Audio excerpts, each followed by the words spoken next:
మునుగోడు నియోజకవర్గం దేవరకొండ నియోజకవర్గానికి సంబంధించిన డిండి లిఫ్ట్ ఇరిగేషన్ స్కీమ్ అధ్యక్ష, అది పాలమూరు రంగారెడ్డి లిఫ్ట్ ఇరిగేషన్ స్కీమ్లో ఇంటర్నల్గా భాగంగా 0.5 టీఎంసీ తోటి 60 రోజుల్లో 30 టీఎంసీలు తీసుకొచ్చి దేవరకొండ మునుగోడు నియోజకవర్గం, ముఖ్యంగా మునుగోడు నియోజకవర్గం అత్యంత ఫ్లోరైడ్ ఉన్న ప్రాంతం ఈ ప్రపంచంలో గ్లోబ్లో 4 లక్షల ఎకరాలకు సాగునీరు అందిస్తేందుకు ఆ డిండి లిఫ్ట్ ఇరిగేషన్ స్కీమ్ ప్రాజెక్ట్ తీసుకొచ్చిన అధ్యక్ష. కేసీఆర్ హడావుడిగా వచ్చి మా మునుగోడులో శివనగూడెం రిజర్వాయర్కు 10 సంవత్సరాల ముందే కూర్చొని 2 సంవత్సరాలు కంప్లీట్ చేస్తా అని చెప్పిన అధ్యక్ష. ఆశ్చర్యం ఏంటంటే ఈ ప్రపంచంలో కూడా ఎక్కడ జరగకుండా అధ్యక్ష, ల్యాండ్ ఎక్విజిషన్ చేయకుండా, రైతుల భూములు సేకరించకుండా, ఆర్ఎండ్ఆర్ చేయకుండా మొత్తం గ్రామాల్లో ఉన్న పేదల్ని రైతుల్ని ఇబ్బంది పెట్టి బలవంతంగా పోలీసులను పెట్టి లాక్కొని టెండర్లు పిలిచి కాంట్రాక్టర్లకు మేలు చేసేందుకు రిజర్వాయర్లని దాదాపు కంప్లీట్ చేసిన అధ్యక్ష. 5,000 కోట్ల రూపాయలు ఇప్పటికి ఖర్చు పెట్టారు డిండి లిఫ్ట్ ఇరిగేషన్ స్కీమ్లా. గొప్ప విషయం ఏంటంటే ఈ రిజర్వాయర్లని కంప్లీట్ చేసిన దాదాపు కానీ హెడ్ వర్క్స్ ఎక్కడికి వెళ్ళి అయితే నీళ్ళు తీసుకురావాలనో, మరి సోర్స్ తీసుకునే వాటి నార్లాపూరా, ఏదులనా, ఒట్టెమా, కర్వేలనా, ఎక్కడి నుంచి నీళ్ళు తీసుకురావాలనో డిసైడ్ చేయాలి అధ్యక్ష. ఇంత మహానుభావుడు గొప్ప మనిషి అంటే కేసీఆర్ గారు 5,000 కోట్లు హైయెస్ట్ రేట్ ఆఫ్ ఇంట్రెస్ట్ కు బ్యాంకుల నుంచి అప్పులు తీసుకొచ్చి కాంట్రాక్టర్లకు డబ్బులు ఇచ్చి రిజర్వాయర్లు కంప్లీట్ చేసి కానీ నీళ్ళు ఎక్కడికి వెళ్ళి తీసుకురావాలనో డిసైడ్ చేయలేదు. ఆ పనులు హెడ్ వర్క్స్ స్టార్ట్ కాలేదు. కాంగ్రెస్ పార్టీ ప్రభుత్వం వచ్చిన తర్వాత ఈ ప్రభుత్వం ఎంతో ఆలోచించి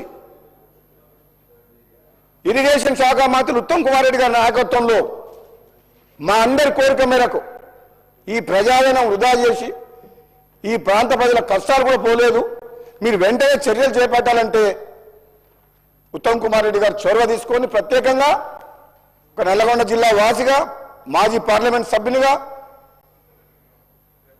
జిల్లా మంత్రిగా, ఇరిగేషన్ శాఖ మంత్రులుగా పట్టుబట్టి క్యాబినెట్ మీటింగ్లో ఒక 6-7 గంటల పాటు డిస్కస్ చేసి ఏదో నుంచి వాటర్ టన్నల్ ద్వారా 16 కిలోమీటర్ టన్నల్ ద్వారా తీసుకొచ్చి దాదాపు 4 లక్షల ఎకరాలకు ఆయకట్టుకు నీరు అందించాలని చెప్పి ప్రయత్నం మొదలుపెట్టిన అధ్యక్ష.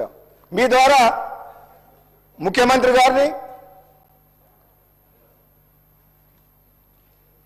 ఉత్తమ్ కుమార్ రెడ్డి గారిని, అలాగే ఆర్థిక శాఖ మంత్రి బట్టి విక్రమార్క గారిని ప్రత్యేకంగా నేను ఒక విజ్ఞప్తి చేస్తున్నా అధ్యక్ష. రిజర్వాయర్లు భూములు సాక్రిఫైస్ చేసిన రైతులు రిజర్వాయర్లు కంప్లీట్ అయినాయి కానీ కాలువ పనులు కాలేదు, హెడ్ వర్క్ స్టార్ట్ కాలేదు, కెనాల్స్ తోమలేదు. రిజర్వాయర్ కంప్లీట్ చేస్తే పొలాలకు నీళ్ళు ఎట్లా వస్తాయి అధ్యక్ష? కాలువలు తోమాలి, డిస్ట్రిబ్యూటర్ తోమాలి, హెడ్ వర్క్స్ కంప్లీట్ కావాలి. కానీ ఈ రోజు వరకు కూడా నత్తనడక నడుస్తుంది అధ్యక్ష పనులు. కాంట్రాక్టర్లు బిల్లులు లేవని చెప్పి ఎప్పుడు అడిగినా పనులన్నీ ఆపేసారు అధ్యక్ష. ప్రస్తుతానికి డిండి లిఫ్ట్ ఇరిగేషన్ స్కీమ్ వర్క్స్ మొత్తం ఆగిపోయినాయి అధ్యక్ష. చెప్తా, నాకేం భయం లేదు. అధ్యక్ష ఏమంటారు అంటే, నేను అధికార పార్టీ ఎమ్మెల్యేకి ఒక మాట చెప్తున్నావు బాధతోటి అధ్యక్ష. కేవలం మంత్రుల నియోజకవర్గంలో, ముఖ్యమంత్రి నియోజకవర్గంలో కాంట్రాక్టర్లు పనిచేస్తున్నారు, వాళ్ళు బిల్లు వస్తున్నాయి కానీ ఎమ్మెల్యేల నియోజకవర్గంలో మాత్రం బిల్లులు రావడం లేదు అధ్యక్ష. ఇది ఎందుకు? ఎమ్మెల్యే లేకుంటే ముఖ్యమంత్రి మంత్రులు ఉన్నారు అధ్యక్ష. ఈ ప్రభుత్వం ఉందా? ఈ ఎమ్మెల్యేలు అందరూ కలిస్తేనే ప్రభుత్వం గవర్నమెంట్ ఫామ్ అయింది. గవర్నమెంట్ ఫామ్ అయితేనే ముఖ్యమంత్రి మంత్రుల చుట్టూ అడుక్కోవాల్సిన పరిస్థితి, ముఖ్యమంత్రి దగ్గర బిల్లు కోసం పోవాల్సిన పరిస్థితి ఏంటి అధ్యక్ష? ఇది చాలా బాధాకరము. ఎమ్మెల్యేలకు ప్రయారిటీ ఇవ్వాలి.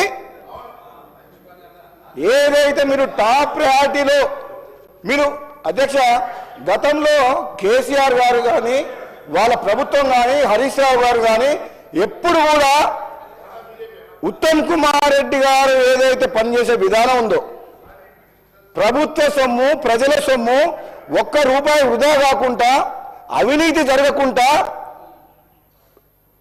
ఈ కాంగ్రెస్ పార్టీ ప్రజాప్రభుత్వంలో పెట్టే ప్రతి పైసా ఎంత వీలైనంత త్వరగా ఆల్మోస్ట్ కంప్లీటెడ్ ప్రాజెక్ట్స్ మీద ఖర్చు పెట్టి రైతులకు నీళ్ళు ఇవ్వాలని చెప్పి A category B1 category B2 category divide చేసి ఒక పద్ధతిగా బడ్జెట్ ఒక పద్ధతిగా ఈ మనం ఇరిగేషన్ ప్రాజెక్ట్స్ విషయంలో ఒక స్ట్రీమ్లైన్ చేయగలిగింది అధ్యక్ష స్ట్రీమ్లైన్ అంటే ఇది మామూలు స్ట్రీమ్లైన్ చేస్తానికి ఎందుకు టైం పడుతుందంటే బీఆర్ఎస్ ప్రభుత్వం కానీ ఒక నియంత్రణగా పరిపాలించిన కేసీఆర్ గారు వాళ్ళ ప్రభుత్వం వాళ్ళ మంత్రులు చేసిన విధ్వంసం మామూలు విధ్వంసం కాదు అధ్యక్ష. దేశంలో కూడా ఏ ప్రభుత్వం ప్రజాస్వామ్యంలో ఈ విధమైన నిర్ణయాలు తీసుకొని వాళ్ళకి ఎట్లా కరెక్ట్ అనిపిస్తే అట్లా నిర్ణయాలు తీసుకొని రాష్ట్రాన్ని ఆర్థిక పరిస్థితిని మొత్తం భయంకరంగా అధ్వానంగా సంక్షోభంలో నెట్టే విధంగా వాళ్ళ నిర్ణయాలు ఉన్నాయి అధ్యక్ష.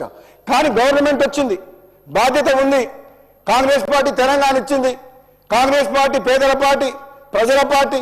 ఈ ప్రజాప్రభుత్వం ఏ విధంగా సరే ఇచ్చిన మాట కట్టుబడి ఈ పేదలకు అండగా ఉండాలి, ఇచ్చిన హామీ నెరవేర్చాలన్న సంకల్పంతో ముందుకు పోతుంది. కానీ నిజంగా ఇది ఒక ముళ్ళ కురీటం లాంటి ఇటువంటి సిచ్యువేషన్ అధ్యక్ష. ఈరోజు మన బడ్జెట్ వాళ్ళు చేసిన అప్పులకు మిత్తి అసలు కట్టుకుంటూ సంక్షేమ పథకాలను కొనసాగిస్తూ మళ్ళీ ఆర్థిక పరిస్థితిని గాడిలో పెట్టాల్సిన అవసరం ఉంది అధ్యక్ష.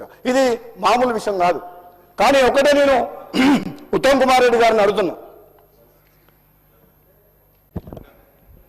కాళేశ్వరం ప్రాజెక్టు 1,00,000 కోట్ల ప్రాజెక్టు 3 సంవత్సరాల కంప్లీట్ చేసిన అధ్యక్ష. అదే కాళేశ్వరం కంటే ముందు